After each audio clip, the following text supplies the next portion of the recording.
Okay, here is example number 4. A flight from Orlando to Phoenix takes 4 hours with the wind. The return flight against the wind takes 4.5 hours. If the plane flies at 500 miles in still air, find the speed of the wind.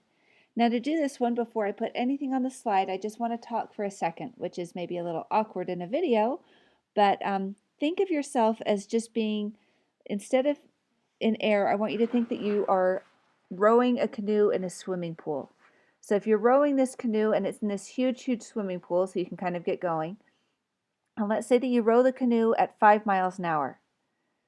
Now, if you were to pick yourself up and put yourself into a river and you were headed downhill and you're rowing at 5 miles an hour and the river is going at 2 miles an hour, then the canoe would really be going at 7 miles an hour, right?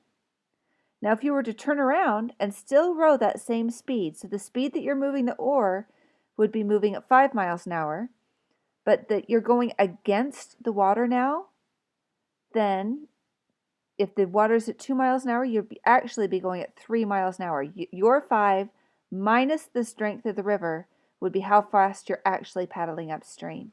So whenever you have a water current or an air current where you're going with the current or against the current, you've got that same type of thing happening. So let's say that we've got this Orlando to Phoenix and Phoenix to Orlando. Now when I go from Orlando to Phoenix, the wind is helping me. It says I'm going with the wind. When I go back, it's going against the wind. So if my plane flies at 5 miles an hour in still air, then when it's going to Phoenix and the wind is helping it, it's pushing it along a little bit. It's going 500 plus a little bit. 500 plus the speed of the wind. So we'd have 500 plus x. Now what about when we turn around and come back? Phoenix to Orlando.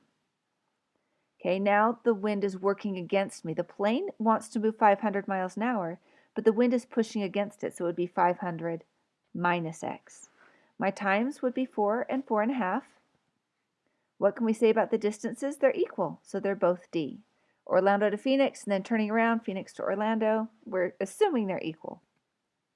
Okay, so my formulas would be rate times time equals distance. Rate times time equals distance. So if they're both equal to distance, I can set them equal to each other, and then I would expand. Variables on one side, numbers on the other, and I'd have x is equal to 29.4117647 ... and we just say the speed of the wind is 29.4 miles per hour.